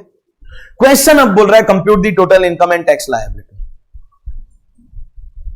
जब ऐसा कॉम्प्लिकेटेड क्वेश्चन आएगा ना तो घबराने का नहीं, रिक्वायर्ड पार्ट को माइंड में ले। What is the required part? ये करो तो मार्क्स मिलेगा। क्या है वो जो आप करोगे तो मार्क्स मिलेगा? Come on. Question has clearly told you what do you need to do in order to get your marks? Total income and tax. If we do two things, we will get our marks. Now, can you take a guess that if you have to calculate income and tax, what will be calculated first? Income. सुनिए, अगर income and tax दोनों बोला तो भी पहले income करने का, सिर्फ टैक्स बोला तो भी पहले इनकम और बाद में टैक्स, अगर टैक्स बोलेगा तो भी पहले इनकम करना ही पड़ेगा, सिर्फ इनकम बोला तो भी पहले इनकम। जब भी आपको इनकम या टैक्स बोलेगा कुछ भी तो पहले इनकम कैलकुलेट करना ही पड़ेगा। तो एटलीस्ट उससे स्टार्ट तो कीजिए, क्योंकि इनकम होने के बाद में टैक्स के रेट्स तो हमको पता ही है ऑलरेडी। इनकम करना, अब तक जितने सम्स किए ना, देवर Indian income foreign income total मारा हो गया, Indian income foreign income total मारा हो गया। जब इतनी सारी इनकम्स दी है तो क्या घबराहट हो रही है? नहीं, हो भी रही है तो घबराओ मत। All you are required to do is the total of all the incomes, that's your total income. But instead of doing country wise total, क्योंकि if you observe sum, पहले इंडिया का इनकम, फिर कंट्री ए का इनकम, फिर country B का इनकम, कंट्री वाइज कभी भी एंटिटी आई नहीं। It was unfortunate if you observe some of our past questions जहां पे हमने कंप्यूटेशन किया है। ये कल्पेश कुमार का क्वेश्चन नंबर 2 ले लीजिए, 2 ही इनकम दी है तो हमको सिर्फ टोटल मारना था, इसलिए हमने ऐसा किया। This is not the correct way of computation of income. कभी ऐसे कंप्यूट नहीं होती है। You are going against income tax law. Income tax law में income is computed based on division into salary, house property, PGBP, capital gain, IFOS. Income हमेशा वैसे compute होती है। जब हमको 2 ही इनकम दिया था, हमारे पास ऑप्शन नहीं था हेड वाइज क्लासिफाई करने का, तो हमने ऐसे किया। लेकिन इन अ क्वेश्चन लाइक मिस्टर विकास, जो क्वेश्चन नंबर 6 है, if you observe you can 1 by 1 identify ये कौन सी हेड का है, ये कौन सी हेड का है, ये कौन सी हेड का है। जब भी ऐसा क्वेश्चन होगा तो it is always appropriate to do the income head by head. तो all you are required to do is अपने माइंड में, मैं आपको ना सम नहीं सॉल्व करवा रहा हूं, मैं आपके माइंड का थॉट प्रोसेस बना रहा हूं। माइंड में याद करो, फर्स्ट हेड ऑफ इनकम कौन सा है? Income from salary. अगर है तो लिखो, नहीं है तो आगे जाओ। हाउस प्रॉपर्टी है तो लिखो, नहीं है तो आगे जाओ। पीजीबीपी है तो लिखो, नहीं है तो आगे जाओ। कैपिटल गेन्स, आईएफओएस, हो गया टोटल। टैक्स कैलकुलेट करो, हो गया ना यार? समझ में आता है क्या? तो एक एक करके हम लोग आइडेंटिफाई करेंगे, हेड बाय हेड चलेंगे। पर्टिकुलर्स में कंट्री भी लिखते जाएंगे, क्योंकि डीटीडब्ल्यूए के सामने we are interested in the country to find out the rate of tax. और हेड बाय हेड चलेंगे। सबसे पहले income from salary. Is the SSC having any income from salary? No. नहीं है तो आगे जाने का, नहीं है तो लिखने का नहीं है। ऐसा सैलरी लिख के 0 करके कोई फायदा नहीं है, नहीं है तो छोड़ दो। Next, does he have any income from house property? Yes. क्योंकि डीटीडब्ल्यूए है तो it is appropriate that you write the country and the rate also. I think country B 23%। House property income given to us is rupees 3,30,000। That means can I say outer column में we can write 3,30,000 income from house property? Rubbish. हर बात में हाँ में हाँ मत मिलाओ। 3,30,000 will go in the inner column because इस हाउस प्रॉपर्टी को अर्न करने के लिए इसको बोला जाता है ग्रॉस एनुअल वैल्यू। इस इनकम को अर्न करने के लिए एसएससी ने पे किया है समथिंग कॉल्ड म्यूनिसिपल टैक्सेस, अब वो चाहे इंडिया में हो कि फॉरेन में हो, अगर आपके म्यूनिसिपल टैक्सेस पेड है तो आपको डिडक्शन मिलेगा. Mind you, there is a clear rule in income tax that any expense incurred for the purpose of earning income, any expense incurred for the purpose of earning income is going to be allowed as a deduction. Is this an expense for the purpose of earning income?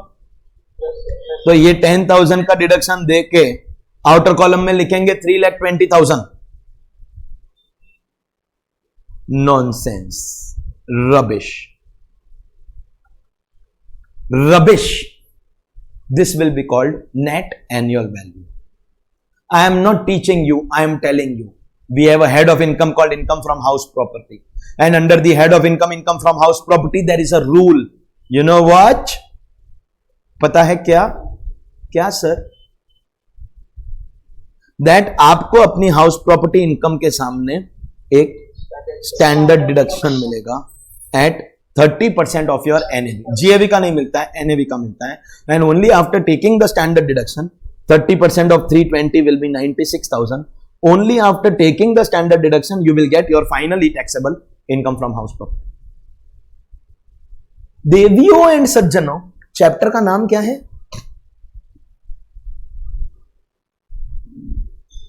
नहीं मालूम? DT double है. Question क्या check कर रहा है? That you have knowledge of house property. DT double A का chapter है, check कर रहा है whether you have knowledge of house property. Welcome to direct tax. Welcome to direct tax. समझा? हाउस प्रॉपर्टी का नॉलेज चेक हुआ. आपको कोई आइडिया नहीं है इस सम में, जैसे जैसे हम लोग आगे जाएंगे क्या क्या टेस्ट होने वाला है, क्या क्या होने वाला है. बट आप सिस्टम समझ गए. We are breaking up the income into heads. We are done with income from house property and we are going ahead after house. अच्छा, सैलरी नहीं था इसलिए नहीं लिखा, नहीं तो वो भी लिखते हैं. हाउस प्रॉपर्टी के बाद नेक्स्ट हेड ऑफ इनकम आता है profits and gains of business और प्रोफेशन. क्या इसका पीजीबीपी है? यस. बिजनेस है क्या प्रोफेशन है? बिजनेस दिया ना, बिजनेस इन इंडिया. एक्चुअली फर्क कुछ नहीं पड़ता है because income tax treats business and profession at par. ये बिजनेस हो चाहे प्रोफेशन हो, ये पूरा का पूरा इनकम आपका अमाउंट कॉलम में जाने ही वाला है. I think 9,20,000 is the income from business. अब सुनिए मित्रों, इनकम फ्रॉम बिजनेस 9,20,000, वो भी इंडिया का था. मैंने सीधा आउटर कॉलम में लिख दिया. इस स्टेज पे कुछ इंटेलिजेंट बच्चे मेरे से एक सवाल करते हैं, सर आपको ये 9,20,000 इनर कॉलम में लिखना चाहिए बिकॉज एक बिजनेस नहीं और भी इनकम है. एक बच्चा बोलता है सर एक इनकम है कॉल्ड रॉयल्टी इनकम, उसको लिखिए. सुनिए, रॉयल्टी इनकम यहां पे नहीं आएगा, वो IFOS में जाएगा. It has been specifically provided that royalty income will be taxable under IFOS. I tell you the logic बहुत इजी है, बहुत इजी लॉजिक है. रॉयल्टी होता है हमारे इंटेंजिबल एसेट के ऊपर. हम लोग क्या करते हैं, मैं एक बार बुक बना के दे दिया, एक बार लेक्चर बना के दे दिया, उसके बाद में मेरा डे टू डे इन्वॉल्वमेंट नहीं रहता है. It's the duty of the company. मेरा काम खाली कंटेंट क्रिएशन है. Means am I on a daily basis actively involve एक बार वो एसेट क्रिएट करने के बाद में? नहीं ना. इसलिए royalty income has been specifically classified under IFOS. आएगा मतलब if the question is will the royalty come in the computation of total income, then the answer is yes. But will it come in PGBP? Then the answer is no. तो इसलिए मैंने royalty अभी नहीं लिखा, बाद में लिखूंगा ना. PGBP के बाद कैपिटल गेन होगा, कैपिटल गेन के बाद IFOS होगा, लिखूंगा, मना तो नहीं कर रहा हूं मित्रों. फिर एक दूसरा और एक इंटेलिजेंट बच्चा एक और क्वेश्चन बोलता है, सर एक एग्रीकल्चर इनकम करके कुछ 72,000 रुपीज का दिया हुआ है, रॉयल्टी तो नहीं लेंगे, dividend also of course will go in IFOS, bank interest will also go in IFOS.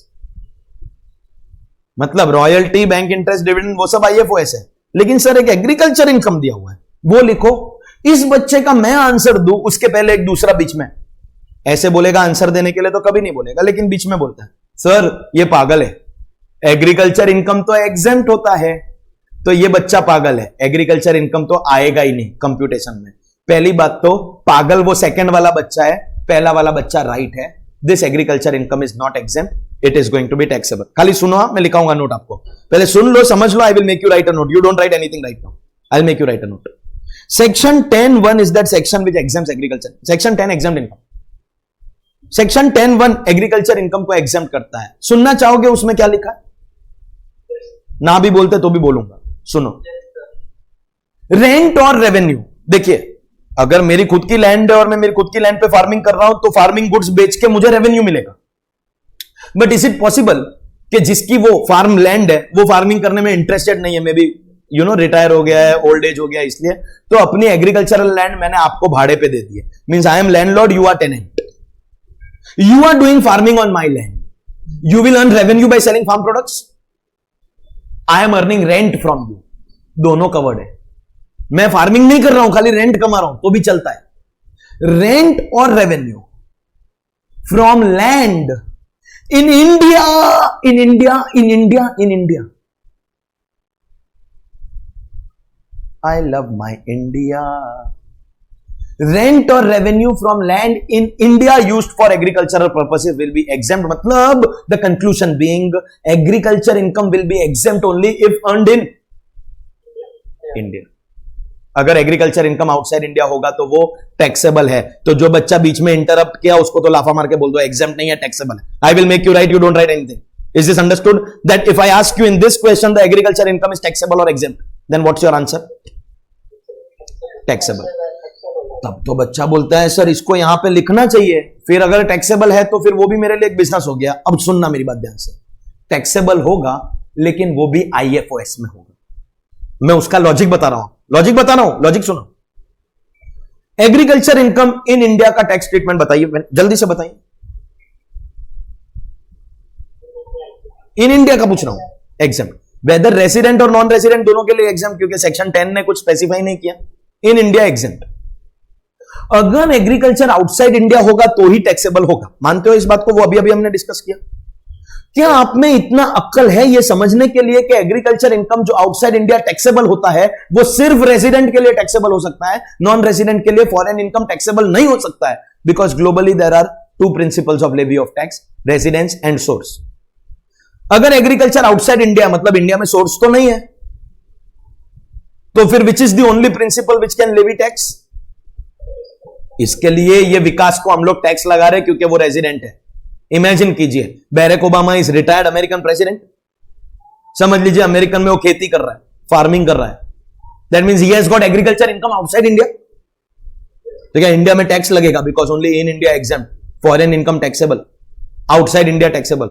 अबे ओबामा होएगा ना तो भर भी देगा टैक्स, ट्रंप होएगा तो बॉम्ब फोड़ के जाएगा। समझ में आता है? Of course do you understand this statement that agriculture income जो आउटसाइड इंडिया टैक्सेबल होगा वो सिर्फ रेसिडेंट के लिए टैक्सेबल हो सकता है, नॉन रेसिडेंट का फॉरेन इनकम इंडिया में टैक्सेबल हो ही नहीं सकता, स्कोप ही नहीं है उसका। समझ में आ गया? इसी में छुपी हुई है लॉजिक। रेसिडेंट है मतलब ज्यादातर कहां पे रहता है? What is the ordinary place of stay of this assessee? In India, correct है, तभी तो रेसिडेंट है। और इनकम कहां पे हो रही है? इंडिया के बाहर हो रही है। वो तो कभी कभी जाता होगा, कभी कभी जाता होगा, हमेशा तो जा नहीं सकता है। जब कभी कभी जा रहा है तो तेरी फॉरेन इनकम को हम लोग IFOS में, it's a stupid assumption actually, because हो सकता है मैंने वहां पे स्टाफ रखा है, स्टाफ कर रहा है, मैं खाली इंडिया में बैठा बैठा सुपरवाइज कर रहा हूं, it's not a big deal. But there is an assumption that अगर तुम इंडिया में बैठे हो और इनकम बाहर हो रही है तो it has to be IFOS and we will of course. अब मैं आपसे पूछूं तो हमारे इस कंप्यूटेशन में एग्रीकल्चर इनकम आएगा क्या? यस, मगर कहां पे आएगा? IFOS में आएगा, मतलब royalty, dividend, agriculture outside India, everything will come under IFOS। It will come but not here. और इसीलिए यह अकेला PGBP बचा, इसीलिए इसको डायरेक्टली आउटर कॉलम के अंदर लिख दिया। I think you have now understood why I wrote outer column 920। But जो भी हमने अभी डिस्कस किया उसको हम नोट बना के रखेंगे। रुकिए जरा प्लीज, रुकिए। Is the explanation that I give you, agriculture income in India exempt होता है, आउटसाइड इंडिया टैक्सेबल होगा, वो खाली रेसिडेंट के लिए होगा, is it relevant only to DTAA chapter? It's not a DTAA discussion if you think about it. मानते हो ना इस बात को? It's not a DTAA discussion, it's a general discussion about income tax. तो हम इसको यहां पे नोट बना के नहीं लिखेंगे, पागल है क्या? कभी इस पे नजर भी नहीं पड़ेगी सम्स के ऊपर आपको। ऑप्शन 1 आप आपकी नोटबुक के टॉप में जो टेरिस है ना, टेरिस में या ग्राउंड फ्लोर में उधर, वो भी अलग कलर से लिख के ताकि आपकी नजर पड़े, या that is also wrong way. मेरा एक स्टाइल है, any student interested can follow this style. आपकी नोटबुक के लास्ट के कुछ 2 या 3 पेज आप रिजर्व कीजिए और वहां पे एक हेडिंग बनाइए, special notes in income tax या points to be noted in income tax या general points in income tax. जब भी ऐसा कोई पॉइंट आएगा किसी चैप्टर में which is not relevant to this chapter, it is general knowledge, तो हम लोग instead of writing in that chapter उसको अलग से नोट बना के लिखेंगे, अलग से नोट बना के लिखेंगे। This is one such case. पहली बार ऐसा कर रहे हैं हम लोग, अलग से नोट बना के वो स्पेशल पेज के ऊपर लिखेंगे। आप लास्ट के 2 पेज उसके लिए छोड़ सकते हो, लेकिन माइंड यू, आप अगर लास्ट के 2 पेज में वो नोट बना रहे हो तो वो 2 पेज संभाल के रखना, बिकॉज जब नेल्स कट करते हैं तो नोटबुक का लास्ट पेज ही फटता है generally, correct no?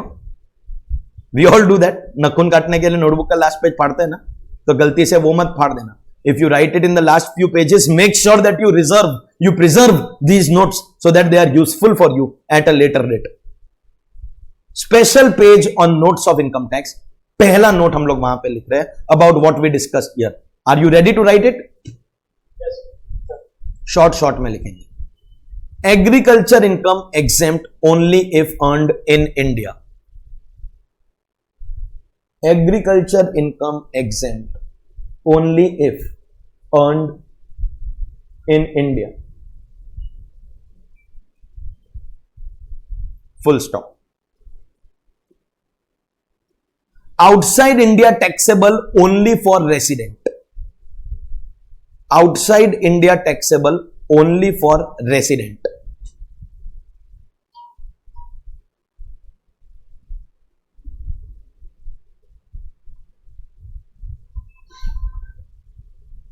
Under IFOS.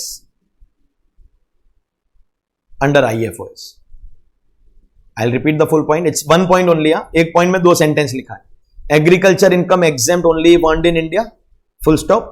Outside India taxable for resident under IFOS. Outside India taxable only for resident under IFOS. एक ही point में ये दोनों statement लिख दिया। And with which, अब हम इस sum पे वापस आएंगे। Will agriculture income come in our computation? But will we write here in PGBP? IFOS में लिखेंगे। समझा गया? चलिए, बहुत बढ़िया, एक्सीलेंट। सुनिए, मतलब क्वेश्चन ने एग्रीकल्चर इनकम पे टैक्स कर लिया, IFOS पे टैक्स कर लिया, एग्जेम्प्ट इनकम पे टैक्स कर लिया, हाउस प्रॉपर्टी पे टैक्स कर लिया, PGBP पे टैक्स कर लिया, लेकिन अब तक DTAA पे टैक्स नहीं किया।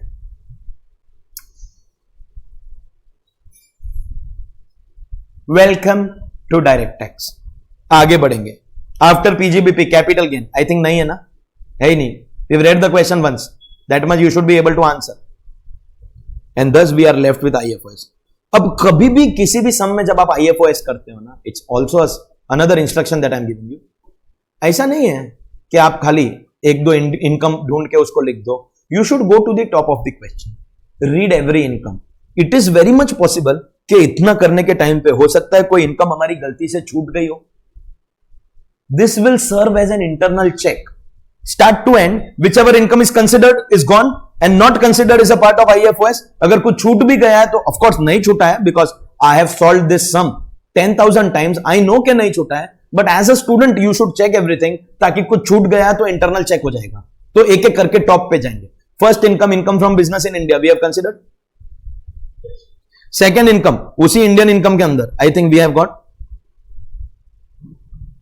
Saving account interest which will be a part of IFOS, and I told you कि वो जो करेक्शन है उसको कीजिए please. It is not going to be 4,000, it will be 64,000। Hello, किया ना करेक्शन आपने? कंटिन्यू कीजिए। कंट्री ए में आए, कंट्री ए में आए तो आपको एग्रीकल्चर इनकम याद आया, अभी अभी नोट लिखा है। तो we are going to take this 72,000 also in our IFOS।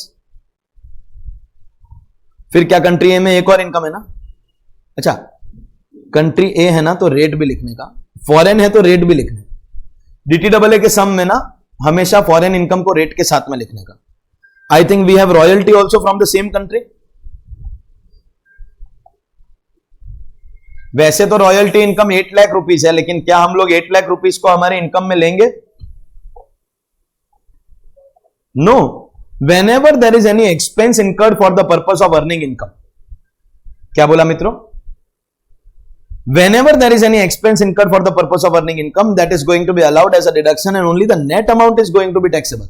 It's a basic principle of income tax. income tax will always be on net income, never on gross income. And this is also country A 12%. अरे reaction less people, समझ में आ रहा है क्या हो रहा है क्लास के अंदर? आगे बढ़ेंगे. Next income I think given to us is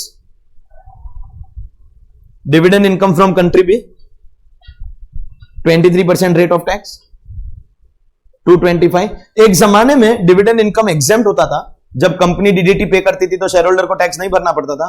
उस जमाने में भी ये डिविडेंड टैक्सेबल होता था क्योंकि DDT was applicable only on domestic companies. Foreign dividend has always been taxable without any exception.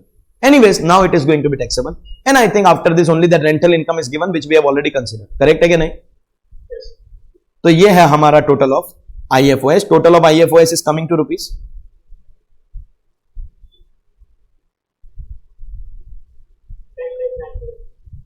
10,91,000, and accordingly I think you are getting a total of 22,35,000. इस 22,35,000 को मैं ग्रॉस टोटल इनकम बोलूंगा. अब आप बोलेगा सर तुम ऐसा कैसा करता है, क्वेश्चन ने हमको किधर पे भी डिडक्शंस के बारे में इंफॉर्मेशन एक्सेट्रा एक्सेट्रा नहीं दिया है.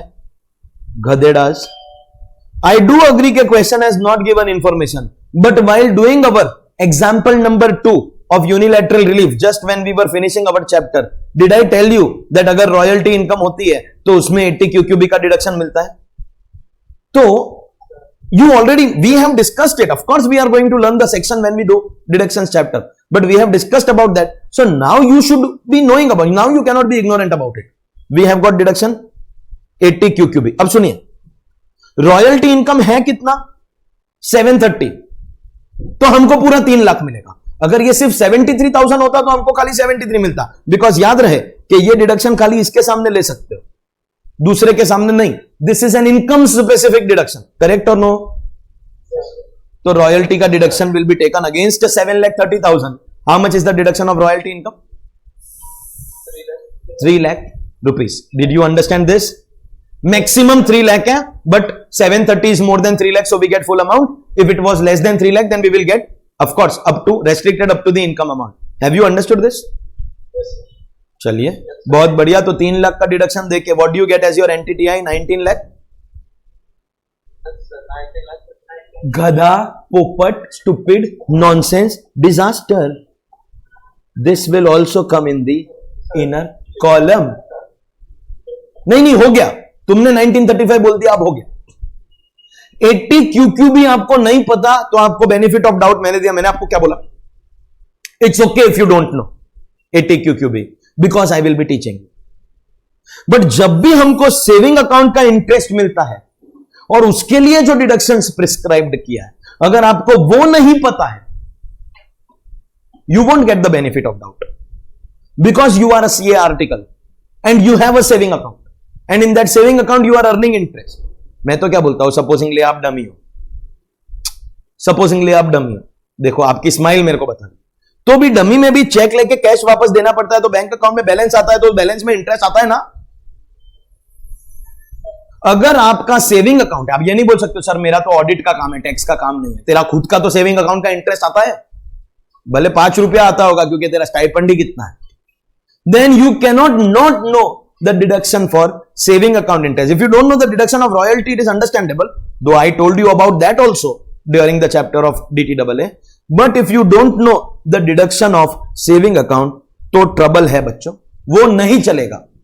And of course, because you could not identify, it becomes all the more important that you continue to attend class even when deductions under chapter 6 is going on. अब तो और confirm हो गया saving account. अच्छा, कोई बोल रहा है कि सर हमको पता ही नहीं है कि ऐसा कोई डिडक्शन भी है.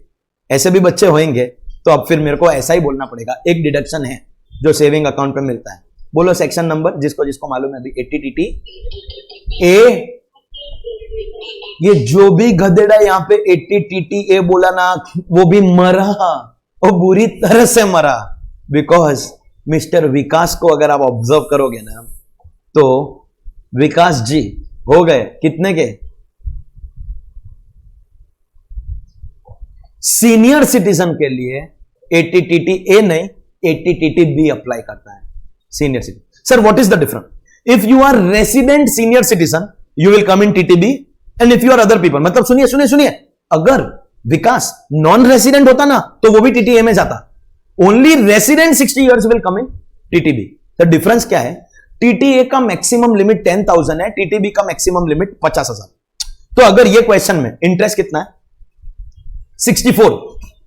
अगर यहां पे टीटीए होगा ना तो आप 10,000 का डिडक्शन दोगे, लेकिन अगर यहां पे टीटीबी है तो 50,000. सुन लीजिए, अगर ये 4,000 होगा, जो प्रिंटेड मिस्टेक था ना अपना 4,000, तो then it doesn't matter whether TTA और टीटीबी, और इंटरेस्ट का deduction is going to be 4 only.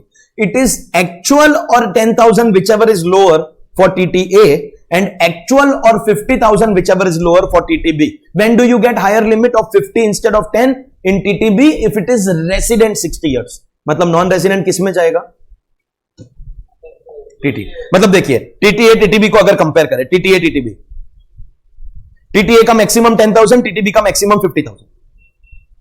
TTA covers all individual HUF other than covered in TTB. TTB covers only one resident senior citizen. Everything will go in, everything else will go in TTA. इतना difference कुछ बच्चों को मालूम है, लेकिन एक और hidden difference है, वो कुछ बच्चों को नहीं पता, और इंस्टीट्यूट इस पे भी गेम खेलता है बच्चों के साथ. टीटीए का जो नॉन सीनियर सिटीजन को deduction up to maximum of 10,000 मिलता है, that's only on saving account. That's only on saving account. TTB का जो सीनियर सिटीजन के लिए रेसिडेंट 60 इयर्स के लिए डिडक्शन है, that is on saving, FD, RD, any kind of deduction, मतलब any kind of interest. Current account पे of course we don't get only interest, but TTB is allowed on saving account, FD and RD all.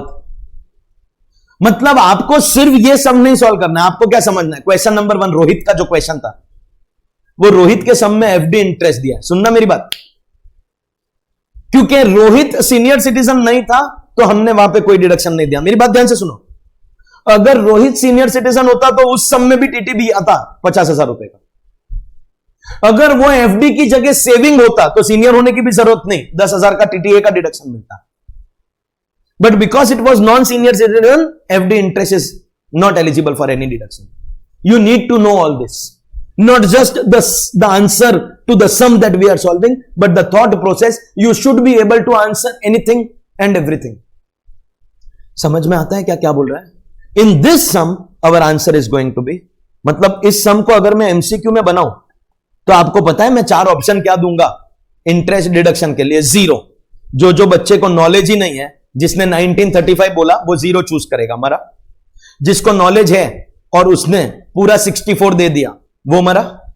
जिसको knowledge है और उसने बोला restricted to 10,000 वो भी मरा, क्योंकि only correct answer is 50. If I make an MCQ of this question, my options are going to be 10,000, 50,000, 64,000 and 0, जिसमें 50 आंसर है. और 50 के साथ अगर मैं 2 करोड़, 5 करोड़, 10 करोड़ दूंगा ना ऑप्शन में, तो मैं गधा हूं. हर सम को मैंने 4 बार सॉल्व किया है, एमसीक्यू मैंने ऐसे बनाया. समझा क्या? Yes, sir. Yes, sir. तो यहां पे आपका डिडक्शन होगा 3,50,000 and accordingly you get net taxable total income of 18 lakh. कितना है? 1885 नो मित्रों. हाउ मेनी पीपल थिंक हा क्वेश्चन ओवर, हाश नाश. You know why? We have not used double taxation avoidance agreement at all.